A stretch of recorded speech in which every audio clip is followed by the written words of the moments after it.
Welcome to my YouTube channel. आज मैं आपको क्लास 10th के लिए सबक नंबर 1 के MCQ समझाऊंगी। पूरे ही चैप्टर के हर सवाल का जवाब समझाऊंगी ताकि आपके एग्ज़ाम की तैयारी 100% हो सके। चैनल की प्लेलिस्ट से आपको बाकी के सभी चैप्टर्स के MCQs मिल जाएंगे। पढ़ना स्टार्ट करते हैं। सबक नंबर 1 का नाम है भोला। ये सबक एक अफसाना है और इस अफसाने को लिखा है राजेंद्र सिंह बेदी ने। तो सबसे पहले हम अफसाने से मुताल्लिक जितने भी सवालों के जवाब हैं उनको जानेंगे जो एग्ज़ाम में आ सकते हैं। हर सवाल का जवाब है यहाँ पर। तो सवाल नंबर 1 है, अफसाना कौन सी सदी के आगाज़ की पैदावार है? 20वीं सदी, 15वीं सदी, 16वीं सदी या 10वीं सदी? तो अफसाना 20वीं सदी के आगाज़ की पैदावार है। याद रहेगा, अफसाना 20वीं सदी के आगाज़ की पैदावार है। सवाल 2, ऐसी कहानियों को क्या कहते हैं जिनमें ज़िंदगी की सच्चाई बयान की जाती है? नॉवेल, मज़मून, पैरोडी या फिर अफसाना? तो ऐसी सभी कहानियाँ जिनमें ज़िंदगी की सच्चाई बयान की जाती है उसको अफसाना कहते हैं। सवाल 3, अफसाना एक ऐसी नसरी तख्लीक है जो कि देश में पढ़ी जाती है, यानी कि एक नशस्त, एक पार्ट में, 2 नशस्त में, कई नशस्तों में या फिर 4 नशस्त में? तो अफसाना एक ऐसी नसरी तख्लीक है जो कि एक पार्ट में लिखी जाती है, मगर इसको कितने भी पार्टों में पढ़ा जा सकता है। सवाल नंबर 4, अफसाना ज़िंदगी की कहानी को हमारे सामने पेश करता है। कैसी कहानी को? सच्ची, बनावटी, लंबी या फिर छोटी? तो अफसाना ज़िंदगी की सच्ची कहानी को हमारे सामने पेश करता है। सवाल 5, अफसाना निगार का मुशाहिदा देश पर गहरा होता है, ज़िंदगी पर, इंसानी नफ्सियात पर, समाज पर या फिर कौम पर? तो अफसाना लिखने वालों के जो मुशाहिदा होता है वो इंसानी नफ्सियात पर सबसे ज़्यादा गहरा होता है, क्योंकि अफसाने में ज़िंदगी की सच्ची बातों को लिखा जाता है। सवाल 6, प्रेमचंद, अली अब्बास हुसैनी, सादत हसन हुसैन मिंटो, असमत चुगताई, कृष्ण सिंह बेदी, कुरातुल ऐन हैदर उर्दू के डैश अहम हैं? कौन है? नॉवेल निगार हैं, अफसाना निगार हैं, मज़मून निगार हैं या पैरोडी निगार हैं? तो ये सभी उर्दू के मशहूर अफसाना निगारों के नाम हैं। अगला सवाल, राजेंद्र सिंह बेदी की पैदाइश कब हुई? 1916 में, 1914 में, 1915 में, 1918 में? तो राजेंद्र सिंह बेदी की पैदाइश 1915 में हुई थी। अगला सवाल है, राजेंद्र सिंह बेदी का इंतकाल कब हुआ? 1986, 1985, 1984, 1989?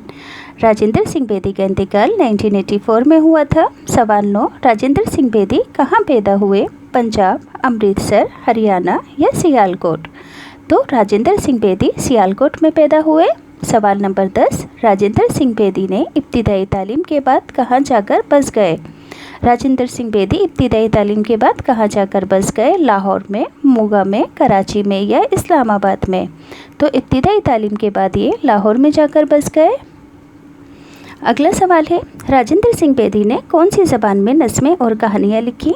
अंग्रेज़ी, उर्दू और पंजाबी में, हिंदी, फारसी और पंजाबी में, मराठी, मलयालम, तेलुगु में, संस्कृत, बंगाली या फिर खड़ी बोली में?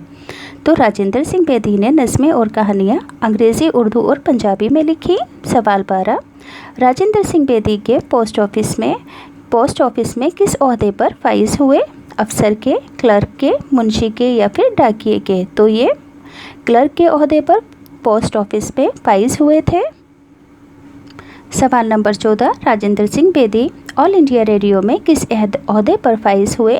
क्लर्क, स्टाफ आर्टिस्ट, ऑफिसर या फिर मैनेजर? तो Rajendra Singh Bedi all India radio में स्टाफ आर्टिस्ट के ओहदे पर फाइज हुए। सवाल 15, राजेंद्र सिंह बेदी 1948 में कहाँ के डायरेक्टर बनाए गए? Jammu radio station, Kashmir radio station, Amritsar radio station या फिर लाहौर रेडियो स्टेशन? तो राजेंद्र सिंह बेदी 1948 में जम्मू रेडियो स्टेशन के डायरेक्टर बनाए गए थे। अगला सवाल है, राजेंद्र सिंह बेदी इस्तीफ़ा देकर कहाँ चले गए? मुंबई, कोलकाता, आसाम या मध्य प्रदेश? तो ये इस्तीफ़ा देकर मुंबई चले गए थे। अगला सवाल है, राजेंद्र सिंह बेदी के कितने अफसाने शाया हो चुके हैं? 8, 5, 10 या फिर 6? तो राजेंद्र सिंह बेदी के 6 अफसाने शाया हो चुके हैं।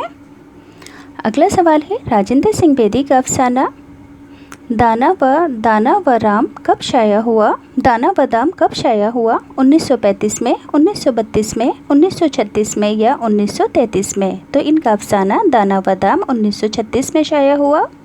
सवाल 18, राजेंद्र सिंह बेदी का अफसाना गिरहन कब शाया हुआ? 1943, 1944, 1942 या 1945? तो इनका ये अफसाना ग्रहण 1942 में शाया हुआ। राजेंद्र सिंह बेदी का अफसाना कोकजली कब शाया हुआ? 1947, 46, 49 या 45? तो कोकजली अफसाना इनका 1949 में शाया हुआ। अगला सवाल है, राजेंद्र सिंह बेदी का अफसाना अपने दुख मुझे दे दो कब शाया हुआ? 1965 में, 1964 में, 1986 में, 1982 में? तो राजेंद्र सिंह बेदी का अफसाना अपने दुख मुझे दे दो 1965 में शाया हुआ। राजेंद्र सिंह बेदी का अफसाना हाथ हमारे कलम हुए कब शाया हुआ? 1972 में, 1973 में, 1974 में या 1976 में? तो ये अफसाना 1974 में शाया हुआ था। सवाल नंबर 21, राजेंद्र सिंह बेदी का अफसाना मुक्तिबोध कब शाया हुआ? 1984, 1986, 1982, 1985? तो इनका अफसाना मुक्तिबोध 1982 में शाया हुआ था। ये सभी इंपॉर्टेंट क्वेश्चन हैं, एग्ज़ाम में आने वाले क्वेश्चन हैं, इन्हें आपको अच्छे से लर्न करना है। सवाल 22, राजेंद्र सिंह बेदी के ड्रामों के कितने मजमूए हैं? 4, 3, 2 या फिर 5? राजेंद्र सिंह बेदी के अफसानों के कितने मजमूए हैं? तो 6 मजमूए हैं, 6 कलेक्शन है। राजेंद्र सिंह बेदी का नावल एक चादर मेली सी कब शाया हुआ? 1964 में, 1962 में, 1963 में, 1960 में? तो राजेंद्र सिंह बेदी का नावल एक चादर मेली सी 1962 में शाया हुआ था। राजेंद्र सिंह बेदी का ड्रामा बेजान चीज़ें कब शाया हुआ? 1944, 1942, 1943 या 1948? तो राजेंद्र सिंह बेदी का ड्रामा बेजान चीज़ें 1943 में शाया हुआ था। अगला सवाल है, राजेंद्र सिंह बेदी का ड्रामा सात खेल कब शाया हुआ? 1948, 1946, 1949 या 1942? तो राजेंद्र सिंह बेदी का ड्रामा सात खेल 1946 में शाया हुआ। राजेंद्र सिंह बेदी की मशहूर फिल्म का नाम है सती, बेवा, दस्तक या फिर नया कानून? आंसर है दस्तक। अगला सवाल है, मिर्ज़ा गालिब, देवदास, मधुमती और अनुराधा में बेदी के देश मशहूर हुए? संगीत, मकालमे, पैरोडी या फिर ड्रामा? तो इन सब में इनके मकालमे मशहूर हुए थे। अगला सवाल नंबर 28, सबक भोला के मुसन्निफ कौन है? मुंशी प्रेमचंद, मीर तकी, कन्हैया लाल कपूर, राजेंद्र सिंह बेदी? तो सबक भोला के मुसन्निफ हैं राजेंद्र सिंह बेदी। सवाल 29, भोला के देश की कहानी है बूढ़े की, क्लर्क की, बच्चे की या फिर बंदर की? तो भोला एक बच्चे की कहानी है। सबक भोला में बच्चे की मासूमियत के किस्से किसने बयान किए थे? भाई ने, दादा ने, दादी ने या फिर माँ ने? तो सबक भोला में बच्चे की मासूमियत के किस्से दादा ने बयान किए थे। अगला सवाल, भोला की माँ देश थी भोली, बेवा, आलसी या चालाक? तो भोला की माँ बेवा थी। अगला सवाल है, भोला की माँ किसी अजीज़ के आने की खबर सुनकर क्या जमा करना शुरू कर देती थी? घी, अचार, मक्खन या फिर बर्फ़ी? तो भोला की माँ किसी अजीज़ के आने की खबर सुनकर मक्खन जमा करना शुरू कर देती थी। सवाल 34, भोला के दादा उसकी माँ से क्या करने को कहते थे? अच्छे कपड़े और जेवर पहनने को, रोज़ काम करने को, भोला को साफ रखने को, भोला को पढ़ाने को? तो भोला के दादा उसकी माँ से अच्छे कपड़े और जेवर पहनने को कहते थे। सवाल 35, भोला की माँ ने तमाम अच्छे कपड़े और जेवर एक संदूक में रखकर ताला लगा दिया था क्योंकि वो समझती थी कि समाज में रहते हुए उसे ये सब नहीं पहनने चाहिए क्योंकि वे एक देश औरत थी। दलित, बेवा, अपाहिज या फिर अमीर? क्योंकि वो बेवा थी। अगला सवाल, भोला को किस चीज़ का शौक़ था? कहानियाँ सुनने का, बर्फ़ी खाने का, झूला झूलने का या फिर खेलने का? तो भोला को कहानियाँ सुनने का शौक़ था। दादाजी थकान की वजह से क्या करना भूल गए थे? कहानी सुनाना, खाना खाना, उपले उठाना या दरवाज़ा बंद करना? तो दादाजी थकान की वजह से कहानी सुनाना भूल गए थे।